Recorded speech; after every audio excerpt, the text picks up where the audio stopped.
Assalamualaikum warahmatullahi wabarakatuh. Nama saya Ariel Wismaka dengan yang belakang 358. Di sini saya akan memberikan jawaban terkait soal UTS. Yang pertama, perubahan paradigma dalam pelaksanaan pemerintahan di Indonesia dari yang bersifat sentralistik menjadi desentralistik dalam bentuk otonomi daerah merupakan bagian dari upaya untuk meningkatkan kualitas pemerintahan, mempercepat pembangunan daerah, dan memenuhi aspirasi masyarakat di tingkat lokal. Pelaksanaan otonomi daerah yang bertumpu pada daerah, kabupaten, ataupun kota di Indonesia didorong oleh beberapa alasan dan pertimbangan yang bertujuan untuk memperkuat desentralisasi dan pemerintahan yang lebih efektif. Beberapa alasan berikut. Yang pertama, peningkatan partisipasi masyarakat. Otonomi daerah memberikan kesempatan bagi masyarakat di tingkat kabupaten atau kota untuk lebih terlibat dalam proses pengambilan keputusan dan pengelolaan sumber daya. Hal ini mendukung peningkatan partisipasi demokrasi di tingkat lokal. Alasan yang kedua, peningkatan efisiensi dan efektivitas pemerintahan. Dengan kewenangan yang lebih luas, pemerintahan kabupaten atau kota dapat merencanakan dan melaksanakan program sesuai dengan kondisi dan kebutuhan setempat tanpa terlalu banyak bergantung kepada pemerintahan pusat. Ini akan mempercepat proses administrasi dan implementasi kebijakan. Yang ketiga, pemberdayaan ekonomi lokal. Otonomi daerah memberikan kesempatan bagi kabupaten atau kota untuk mengelola dan mengembangkan potensi ekonomi daerah mereka seperti sumber daya alam, pariwisata, dan sektor industri lokal. Dengan kebijakan yang disesuaikan, ekonomi daerah dapat tumbuh lebih baik dan lebih berkelanjutan. Yang selanjutnya, penguatan demokrasi lokal. Otonomi daerah menguatkan pemerintahan yang berbasis pada asas desentralisasi yang memungkinkan kabupaten atau kota untuk memiliki kewenangan dalam mengelola urusan lokal, baik dalam bidang pendidikan, kesehatan, infrastruktur, dan lainnya.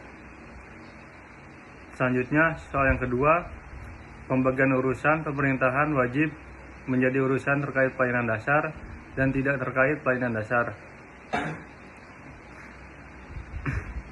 Didasarkan pada pertimbangan kebutuhan masyarakat dan potensi daerah, urusan pemerintahan wajib terkait pelayanan dasar bertujuan untuk memenuhi hak-hak dasar masyarakat dan meningkatkan kesejahteraan masyarakat, sementara urusan pemerintahan wajib tidak terkait pelayanan dasar disesuaikan dengan kondisi, potensi, dan kekhasan daerah.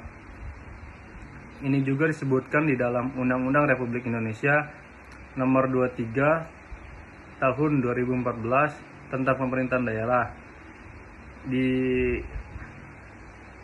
dalam pasal 12 ayat 1, urusan pemerintahan wajib yang berkaitan dengan pelayanan dasar sebagaimana dimaksud pada pasal 11 ayat 2 meliputi pendidikan, kesehatan, pekerjaan umum, dan penataan ruang, perumahan rakyat dan kawasan perumahan, ketentraman, ketertiban umum, dan perlindungan masyarakat dan sosial. Selanjutnya, dalam pasal 12 ayat 2, urusan pemerintahan wajib dan tidak berkaitan dengan pelayanan dasar sebagaimana dimaksud dalam pasal 11 ayat 2 meliputi tenaga kerja, pemberdayaan perempuan dan perlindungan anak, pangan, pertahanan, lingkungan hidup, administrasi kependudukan, dan pencatatan sipil, pemberdayaan masyarakat dan desa, pengendalian penduduk dan keluarga berencana, perhubungan, komunikasi dan informatika, koperasi, usaha kecil dan menengah. Selanjutnya, soal yang ketiga, model yang paling sesuai dengan Indonesia menurut saya adalah the interaction dan model yang paling cocok menurut saya the interaction model. Hal ini disebabkan oleh pentingnya kolaborasi dan koordinasi antara pemerintah pusat dengan pemerintah daerah dalam merumuskan kebijakan dan menangani berbagai isu lokal maupun nasional. Meskipun otonomi daerah telah diberikan terdapat kebutuhan